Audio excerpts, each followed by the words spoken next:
ప్రయాణానికి పెట్టిన పేరు ఇది. ఈ స్త్రీ శక్తి పథకం మీద ఎలాంటి ఇబ్బందులు రాబోతున్నాయి అనేది అధికారులు ముందుగా అంచనా వేస్తున్నారు. ఇప్పటికే ఒక టీం కూడా, మంత్రివర్గం కూడా పక్క రాష్ట్రాలని అధ్యయనం చేసింది. పక్క రాష్ట్రాల్లో తెలంగాణ, కర్ణాటకలో ఈ పథకం అమలవుతున్న నేపథ్యంలో ఈ నెల 15వ తేదీ నుంచి ఆంధ్రప్రదేశ్లో కూడా ప్రారంభమవుతుంది. అయితే దీనికి సంబంధించి పటిష్టమైన ఏర్పాట్లు అయితే జారీ చేస్తున్నారు. అన్ని బస్టాండ్లలో కూడా ఆర్ఓ ప్లాంట్లు ఏర్పాటు చేస్తున్నారట.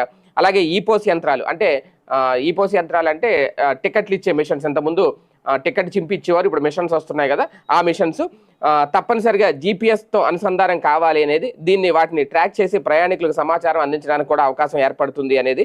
అలాగే బస్టాండ్లు ఎప్పుడు పరిశుభ్రంగా ఉంచాలి, ఎప్పుడు చెత్త అప్పుడు తొలగించాలి, 2 గంటలకు ఒకసారి మరుగుదొడ్లు శుభ్రపరిచేలా చూడాలి, అన్ని బస్టాండ్లలో తాగునీటి కోసం ఆర్ఓ ప్లాంట్లు ఏర్పాటు చేయాలి, అవసరమైన చోట్ల కొత్త ఫ్యాన్లు, కుర్చీలు అదనంగా కూడా ఏర్పాటు చేయాలి, ప్రయాణికులకు తగిన సమాచారం ఇచ్చేలా అన్ని బస్ స్టేషన్లలో సిబ్బంది 24 గంటలు అందుబాటులో ఉండాలట.